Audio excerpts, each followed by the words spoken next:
Oh my God, the pressure! And your final Tekken 7 World Tour champion will be none other and finally Arslan Ash! Congratulations to Arslan! On the 14th of January 2024, we witnessed the final TWT for Tekken 7.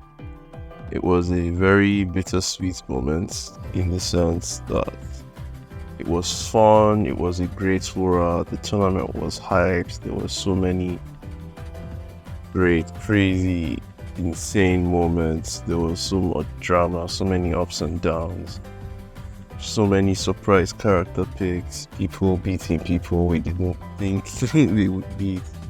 Shout outs to Joe Crush for putting on an amazing performance. That Jack 7 was just crazy. He almost made me want to pick up Jack.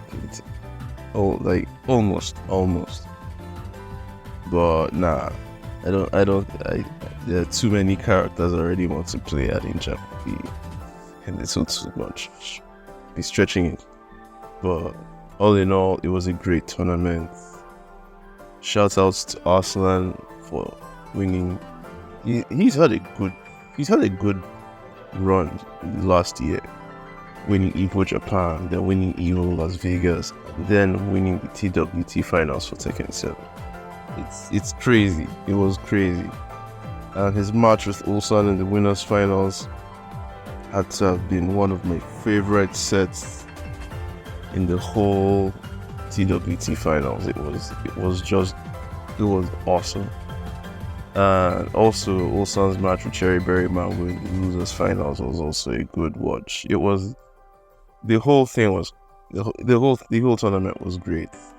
Another thing I noticed or I picked up on personally, it's not like a movie that is scripted. It's people just being people and playing their heart out in the game that they love.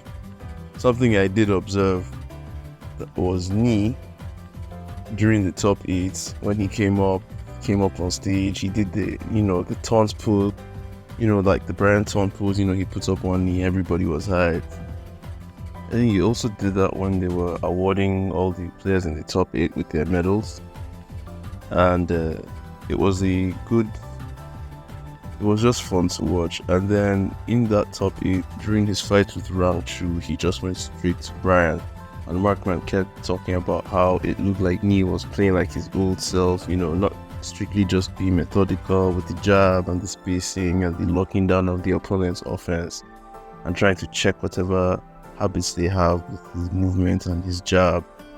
But it looked like he was flexing, it looked like he was having fun. He was doing the taunt cancel dash, he was doing the taunt jet up, trying to do the taunts to the back four at the wall.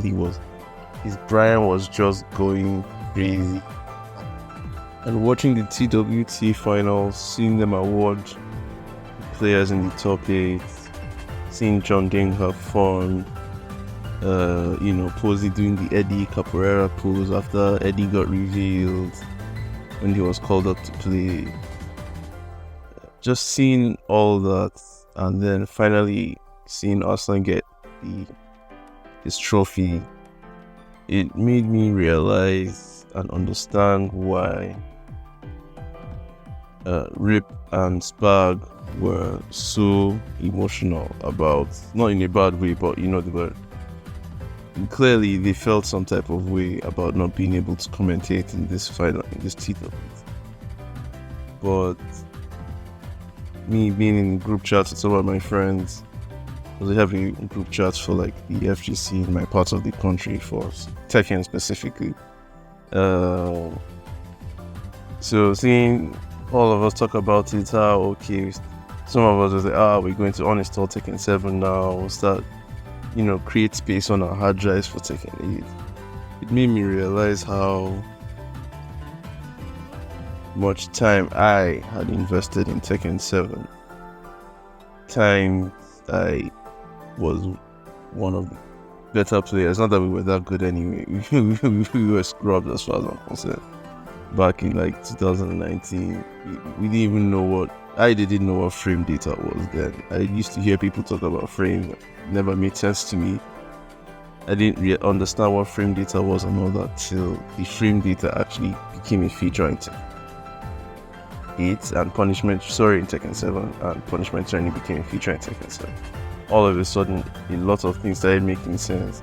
Because I remember when in 2016 or 2017, I was playing a friend and I was getting bodied. I was using Leo, he was using Steve. I was getting bodied and I kept saying, but I'm attacking first. How come your attacks always hit me before mine hit you? I started attacking first. Why are your attacks always hit? I did not understand what was happening back then, but oh my god, that was embarrassing. But anyway, like thinking back to that time, 2016, 2017, all the way to now, and the time I've invested, the things I've learned, how I've improved in the game, and then feeling nostalgic and sad that this era of Tekken 7 is over. I can only imagine what it must be like to be as invested as Spag and Rip and not get to commentate on the final Tekken 7 tournament. Not being able to say goodbye with all your friends, Spag, with Majin, Obama, with Kiwiz. Oh, shout out to Kiwiz, by the way. His commentary was actually, this is the best. Not that his commentary was not good before, but this just took it up. He was so hyped, and it wasn't so hyped that he didn't drop knowledge, but he didn't just drop knowledge. He added to the hype and the excitement. And all the commentators really, they really brought their A game to this final tournament. And Spag and Rip not actually being able to commentate in this final tournament finally made sense why Rip had to write that whole epistle on how he felt about not being invited to commentate there. The moment I saw Arsenal hold that trophy and I saw how my friends talked about installing the game and trying to move on to Tekken 8, preparing blah blah blah blah blah, whether they wanted to pre-order or wait to get, to hear DLC announcements to pre-order. Like once I started seeing all that, it finally just dawned on me completely, like Tekken 7 is over, and it's been a huge part of my life at least in the last 5 years. I've made friends from Tekken 7. I have as new friends. I've reunited with old friends because of Tekken 7. There's some of my friends. Some of these said friends are now the guys we basically have a little pocket of an FGC community in a part of the country in Nigeria here, and we always try to meet at least once a month. When we meet, it's usually like drinks, beer, soda, water for the very, very health conscious among us. We discuss finance, not just play Tekken, but while we're playing Tekken, discuss finances, economy, investments, health, fitness, relationship stuff. Like, it wasn't just us, just a bunch of dudes playing a game, whether it's relaxed or, to be competitive with each other, trying to beat that guy that beat us that one time. It was more than that. It was a way for a group of people to come together, spend time together, break bread and fellowship with the brethren. But so much has happened in the last few years. There's the COVID thing, there was the thing in my country. I don't want to get into it. Life has not been easy for a lot of people, not just in my country, but around the world. I really do thank God and count myself and my friends privileged that we are all alive and well. Lots of us fell sick at some point in time. Some people's sickness are more severe than others, but through it all, we all came back together and we all met under one roof, picked up a controller and played Tekken 7. Some really fun memories. I am grateful to everyone who's made Tekken 7 such a memorable experience for me. My friends, FGC here, the FGC worldwide.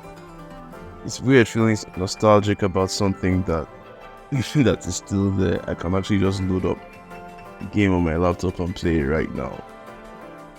But still, it's the end of an era, you know? And it's been some of the best times of my life. And I'm glad I played it.